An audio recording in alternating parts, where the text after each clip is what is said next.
دنیا پہ ہم پھول بھی ہیں تلوار بھی ہیں، یا بزم جہاں مہکائیں گے یا خون نہا کر دم لیں گے۔ مسلم تو 98% ہے، کیوں یہودیت کا ہے راج یہاں۔ مسلم تو 98% ہے، کیوں غیروں کا ہے راج یہاں۔ ہم ان خونخوار درندوں کو اردو سے ہٹا کر دم لیں گے، اور ہم راہ حق کے راہی ہیں، منزل ہی پہ جا کر دم لیں گے۔ وہ سنگ گراں جو حائل ہے، رستے سے ہٹا کر دم لیں گے۔ حضرات گرامی، جب بھی پوری دنیا میں کوئی بھی ایسا کام ہو کہ جس کا تعلق اسلام سے ہوتا ہے، جب سے تاریخ لبیک یا رسول اللہ پاکستان مارز وجود میں آئی ہے، ہر بندہ سب سے پہلے یہ سوال کرتا ہے کہ تحریک والے کہاں ہیں؟ تو جن کو نظر نہیں آتا آج وہ دیکھ لیں کہ تحریک والے کہاں ہیں۔ تحریک لبیک والے نہ کبھی اپنی قیادت کو چھڑانے کے لیے نکلے، نہ کبھی ڈیزل کے پرمٹ کے لیے نکلے، نہ کبھی اپنے کیس ختم کرانے کے لیے نکلے، نہ کبھی NRA لینے کے لیے نکلے، نہ کبھی اپنے آپ کو چھپانے کے لیے نکلے۔ زمانہ جانتا ہے کہ لبیک والے جب بھی نکلے یا قرآن کی عزت کے لیے نکلے، یا صاحب قرآن کی عزت کے لیے نکلے، یا عالم اسلام کی عزت کے لیے نکلے۔ لبیک والوں کا کام، لبیک والوں کا مشن عالم اسلام پہ، عالم اسلام کا پرچم پوری دنیا کے اوپر لہرانا ہے، اور کریا کریا، نگر نگر، بستی بستی، پوری دنیا میں اسلام کا پیغام پہنچانا ہے۔ آج تمام سیاسی جماعتیں وہ آپ کے سامنے ہے، کسی ایک سیاسی جماعت کے لیڈر کا بیان ہمیں فلسطین کے حق میں دکھا دو، اسرائیل کے خلاف دکھا دو، بیت المقدس کی تعظیم اور لبیک بیت المقدس مارچ کسی جماعت کا ہمیں دکھا دو، پھر ہم سے سوال کرنا کہ تحریک لبیک والے کہاں ہیں۔ ہم تو یہاں ایک چھوٹی سی گمنام بستی میں رہتے ہیں، اور ہم اکثر یہاں آتے جاتے رہتے ہیں، پہلے بھی آتے تھے، آج پھر آئے ہیں، اور جب ضرورت پڑے گی بار بار آئیں گے، کئی بار آئیں گے، ممکن ہے کہ بے شمار بار آئیں گے، مگر تبھی آئیں گے کہ جب نبی کی عزت، ناموس یا قرآن کی حرمت یا اسلام کی عزت اور بقا کا مسئلہ ہوگا۔ ہم ایسے کبھی نہیں آئے کہ ہمارے لیڈر کے استقبال کے لیے جو آئے گا 1 to 5 موٹر سائیکل دیں گے۔ میں نے پوچھا کہ اگر لیڈر ہی نہ آیا تو پھر کیا کرو گے؟ لیڈر ہی نہ آیا تو پھر کیا کرو گے؟ استقبال تو جامعہ رحیمیہ میں ہو گیا تھا، جامعہ رحیمیہ میں استقبال تو ہو گیا تھا، اب کون سے استقبال کی بات کرتے ہو؟ اگر فقط استقبال دیکھنا ہے تو پھر لبیک والوں کا دیکھنا، پہلے زمانے نے دیکھا بھی ہے، اب مزید آگے انشاءاللہ دنیا دیکھے گی بھی، اور ہم تو آتے جاتے رہتے ہیں، ہمیں بھیجنے والے خود چلے گئے، وہ قتل بھی کرتے ہیں تو چرچا نہیں ہوتا، ہم آپ بھی کرتے ہیں تو ہو جاتے ہیں بدنام۔ دنیا جانتی ہے کہ ہم جب بھی آئے ناموس مصطفیٰ کے لیے آئے، تعظیم مصطفیٰ کے لیے آئے، ختم نبوت کے لیے آئے، اسلام کے لیے آئے، اور باقی جو آئے 9 مئی کو ان کا کام کیا تھا، ان کا مشن کیا تھا؟ آئے پھر گئے، اور ایسے گئے کہ نام و نشان بھی ختم ہو گیا۔ ہاں، اسی چوک میں کسی نے پوچھا تھا کہ لبیک والوں کو کیا ہوا ہے؟ آج ہم تم سے پوچھتے ہیں کہ تمہیں کیا ہوا ہے؟ ہم نے کہا تھا کہ نہ چھیڑو ہمیں، ہم ستائے ہوئے ہیں، بہت زخم سینے پہ کھائے ہوئے ہیں، تمہاری اداؤں کو ہم جانتے ہیں، ستم گر ہو تم خوب پہچانتے ہیں۔ کیا بات ہے؟ ہم نے تو تمہیں اس وقت بھی سمجھایا تھا، ہم آئے بھی ہیں اور اگر کبھی گئے بھی ہیں وہاں بھی گئے ہیں، جہاں اب وہ انکل گئے ہیں وہاں بھی گئے ہیں، تو باہر آ کے روئے نہیں ہیں۔ یہی شوق تھا، ڈنڈے بھی کھائے، زہریلا دھواں بھی کھایا، موٹر سائیکل بھی چلوائے، FIR بھی کٹوائیں، ابھی تک سامنے جیسے مقدمات کا سامنا بھی کر رہے ہیں، فورس شیڈول بھی لگوائے، مگر پھر آئے رو کے کوئی پریس کانفرنس نہیں کی، پریس کانفرنس رو کے نہیں کی۔ یہاں بھی یہ کہا کہ ہم ہی لبیک والے ہیں، اللہ کی عزت کی قسم ہے، وہاں بھی یہی کہا کہ ہم ہی لبیک والے ہیں، وہاں سے آ کے یہ کہا کہ ہم ہی لبیک والے ہیں۔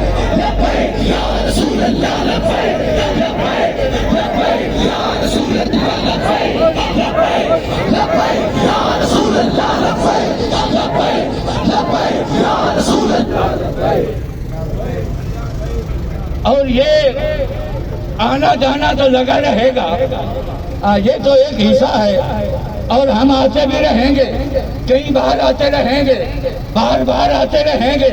بس فرق صرف اتنا ہے کہ جو ہمیں بھیجنے والے تھے وہ جو پہلے تھے وہ بھی نہ رہے، جو بعد میں آئے وہ بھی نہ رہیں گے، جو ان کے بعد آئیں گے وہ بھی نہ رہیں گے۔ اسلام کل بھی زندہ باد تھا، اسلام آج بھی زندہ باد ہے، اور تا قیامت اسلام زندہ باد رہے گا۔ کیا بات؟ حضرت گرامی کئی سالوں سے فلسطین کے مسلمان جو اسرائیل والوں کے جبر، تشدد، ظلم اور بربریت کا شکار تھے، جب تک وہ ظلم کرتے رہے یہ سہتے رہے، اور جب یہ میدان عمل میں نکلے اب اسرائیل والوں کو بھاگنے کے لیے جگہ نہیں مل رہی۔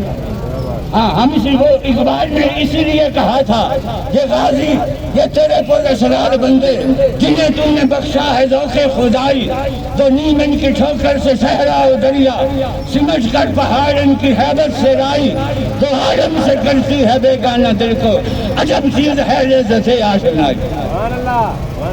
اب الوداع یہ ہے کہ پاکستان جو اسلام کے نام پہ بنا، جو کلمے کے نام پہ بنا، جو حضور کی عزت اور ناموس کے لیے بنا، جو اسلام کی سربلندی کے لیے بنا، اور پاکستان کے ذمہ داران ابھی تک اسرائیل کا خلاف اور فلسطین کے حق میں، بیت المقدس کے حق میں کوئی یہ بیان بھی نہیں دے رہے۔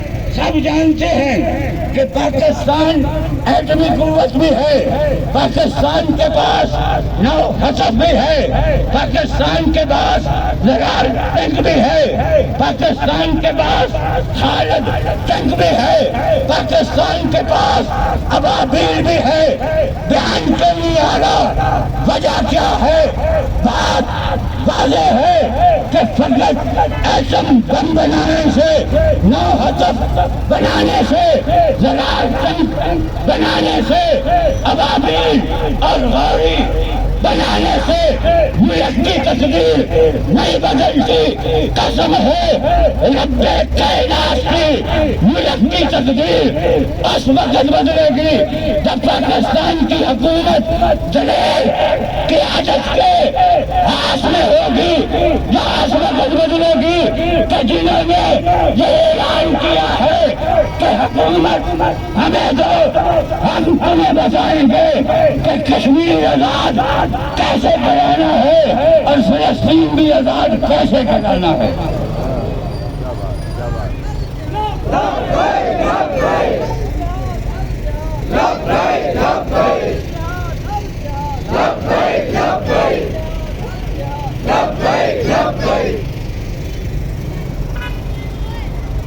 میری ملت کے مسلمانوں، میں آخری بات عرض کروں، کہاں وہ وقت تھا کہ جب راجہ دیر کے ایک فوجی نے ایک مسلمان خاتون کا دوپٹہ کھینچا تو وہ رو کے کہتی ہے کاش آج بہن کی عظمت جاننے والا کوئی نوجوان ہوتا تو محمد بن قاسم 17 سال کی عمر میں حجاز سے چھڑ کے راستے سے ہوتا ہوا سندھ فتح کر لیا اور کہا کہ تیری عزت کو بچانے کے لیے محمد بن قاسم خود آ رہا ہے۔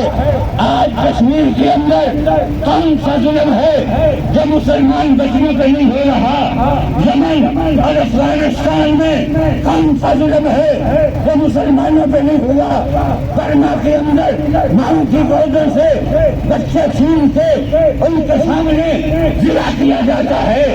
آج جلا کے 20 مسلمان باندھ کے اس میں پھینکے جاتے ہیں۔ مسلمانوں کی بچیوں کے پستانوں کو کاٹ کے سیخوں پہ لگا کے کباب بنا کے بدمت کھاتے ہیں اور پھر تالیاں بجا کے کہتے ہیں کہ محمد بن قاسم کہاں ہے؟ صلاح الدین ایوبی کہاں ہے؟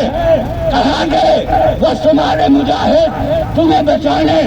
کیوں نہیں آتے؟ میری ملت کے مسلمانوں، فلسطین کے اندر کتنی دیر تک ظلم ہوتا رہا سوائے کرسی کے یا 2-4 اور اسلامی ممالک کے؟ کسی نے ان کی حمایت کا اعلان نہ کیا۔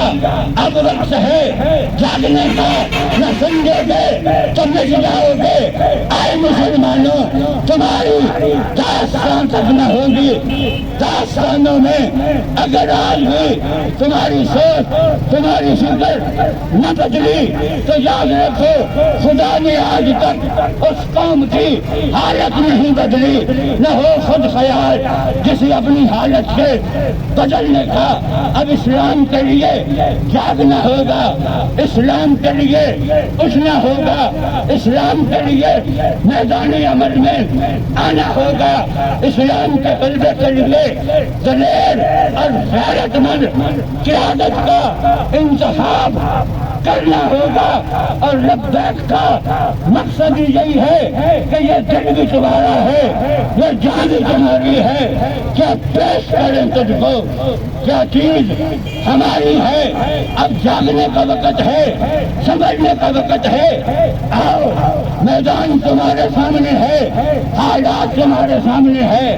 آج ان لوگوں کے ساتھ کھڑے ہو جاؤ جو بات کرتے ہیں تو ناموس مصطفیٰ کی، جو بات کرتے ہیں تو تاجدار ختم نبوت کی، جو بات کرتے ہیں تو اسلام کے غلبے کی۔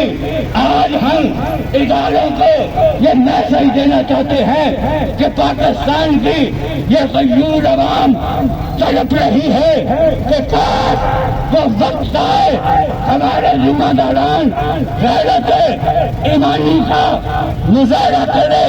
یہ ہمیں ایک آواز سے ہم سڑ کے بل چل کے آنے کے لیے میدان عمل میں اتر کے میدان جہاد میں لبیک کا نعرہ لگانے کے لیے تیار ہیں۔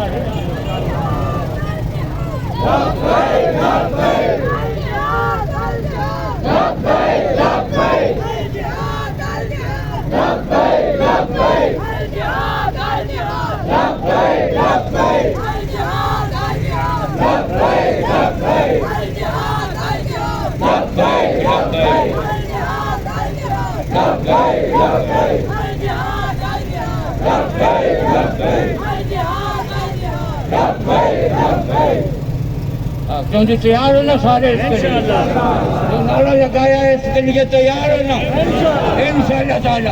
ہماری جان بھی حاضر ہے، ہمارا مال بھی حاضر ہے، ہماری عزت، آبرو، اولاد، ہمارا سب کچھ اسلام کے لیے قربان ہے، حاضر ہے۔ ہم آپ بھی حاضر ہیں، ہمارے ماں باپ بھی حاضر ہیں، ہماری نسلیں اسلام کے غلبے اور اسلام کی عزت کے لیے انشاءاللہ تعالی حاضر ہیں۔ لبیک لبیک الجہاد الجہاد۔